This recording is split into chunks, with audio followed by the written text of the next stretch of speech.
ఆంధ్రప్రదేశ్ రాష్ట్రం తూర్పు తీర ప్రాంతంలో బంగాళాఖాతం సరిహద్దుగా ఉంది. అంటే ఆంధ్రప్రదేశ్ రాష్ట్రానికి తూర్పు వైపున బంగాళాఖాతం ఉంది. ఈ బంగాళాఖాతం వర్షాకాలంలో ఎన్నో తుఫాన్లకు నిలయంగా ఉంటుంది. ముఖ్యంగా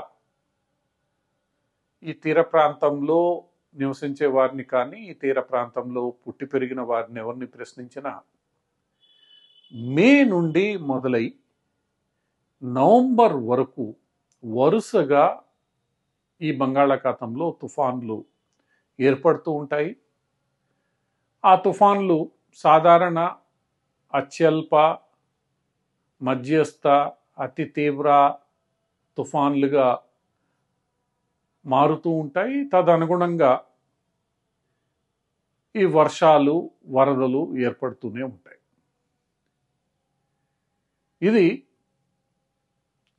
మే నుండి నవంబర్ వరకు ఈ ప్రాంతంలో జరిగే సహజ సిద్ధ ప్రక్రియ. వర్షాకాలంలో అటు ఈశాన్య ఋతుపవనాల కారణంగాను, నైరుతి ఋతుపవనాల కారణంగాను ఈ అల్పపీడనాలు ఏర్పడమే కాకుండా వర్షాలు విరివిగా పడుతుంటాయి. అయితే ఇలా భారీగా పడే ఈ వర్షాలను, ఆ వర్షాల ద్వారా వచ్చే అధిక నీటిని తరలించడానికి వాగులు, వంకలు, కుంటలు, చెరువులు ఇలాంటి ఎన్నో వ్యవస్థలను మన ప్రాచీన కాలం నుండి ఏర్పాటు చేసుకోవడం జరిగింది. అలానే సహజ సిద్ధంగా కూడా ఎత్తైన ప్రాంతాలలో పడే వాన నీరు లోతైన ప్రాంతాలు, అంటే వాలుగా ఉండే ప్రాంతాల గుండా సముద్రంలో కలిసేందుకు కూడా ఒక సహజ సిద్ధమైన వ్యవస్థలు ఏర్పాటై ఉన్నాయి. ఈ సహజ సిద్ధమైన వ్యవస్థలను ఈరోజు ఆధునిక మానవుడు చిన్నాభిన్నం చేస్తున్నాడు. అందుకు పట్టణీకరణ, నగరీకరణ ప్రధాన కారణాలు. పెరుగుతున్న జనాభా ఇంకొక కారణం. ఈ నేపథ్యంలో ఈ కారణాలతో వచ్చిన విలయ తాండవాన్ని ఈరోజు మనం ఖమ్మం నగరంలోనూ, విజయవాడ నగరంలోనూ చూసాం. ఈ సందర్భంగా ఈ తుఫాన్లు వచ్చేటప్పుడు లేదా వరదలు సంభవించేటప్పుడు ముందస్తు హెచ్చరిక వ్యవస్థలను ఏర్పాటు చేసుకోవడంలో రాష్ట్ర ప్రభుత్వాలు విఫలమయ్యాయనే ఆరోపణలు వినవస్తున్నాయి. ఈరోజున్న అత్యాధునిక సాంకేతిక పరిజ్ఞానం మనల్ని తుఫాను యొక్క తీవ్రత, కేంద్రం, దాని యొక్క మార్గం, అది ఎప్పుడు తీరాన్ని దాటవచ్చు అన్న అన్ని అంశాలను ఖచ్చితంగా అంచనా వేసి ప్రజలకు అందజేయడానికి అవసరమైన రీతిలో అందుబాటులో ఉంది. ఆ సాంకేతిక పరిజ్ఞానాన్ని ఉపయోగించి తుఫాను యొక్క లేదా వరదల యొక్క, తుఫాను కారణంగా ఏర్పడే వర్షాలకు సంబంధించిన అంచనాలను పూర్తి స్థాయిలో వేయగలుగుతున్నారు. దీంతో ఇటీవల కాలంలో తుఫాన్ల కారణంగా ఏర్పడే భారీ వర్షాల కారణంగా ఈ మానవుని మరణాలు చాలా తగ్గాయి.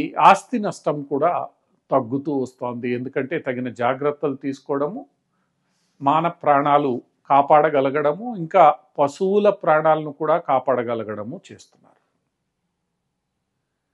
అయినప్పటికీ ఈ వరదలు ఏర్పడిన సందర్భంలో ఆ వరదలను నియంత్రించడానికి కావలసిన రీతిలో వ్యవస్థలను ఏర్పాటు చేసుకోవడం మాత్రం ఎందుకో మనం విఫలం చెందుతున్నాం.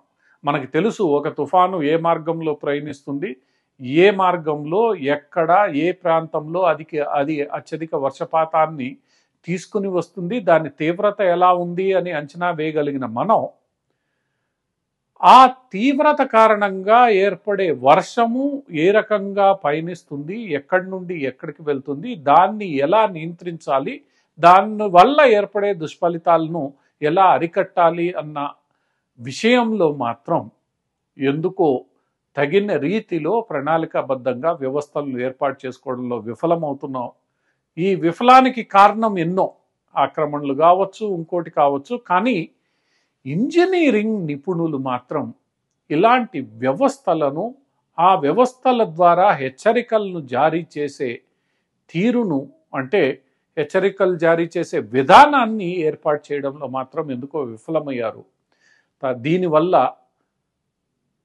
ఈ వరదలు ముంచెత్తడము, ఆస్తి ప్రాణ నష్టం జరగడము మనం తరచుగా చూస్తున్నాం.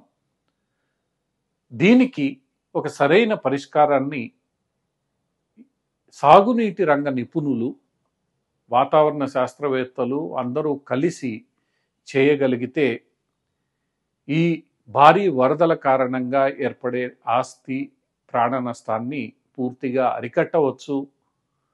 దీంతో పాటు ఇక ఆక్రమణల తొలగింపు లాంటి పలు అంశాలను ప్రభుత్వం చిత్తశుద్ధితో చేయగలిగినప్పుడు ఇలాంటి విపత్తులు మళ్ళా సంభవించకుండా చూడవచ్చు.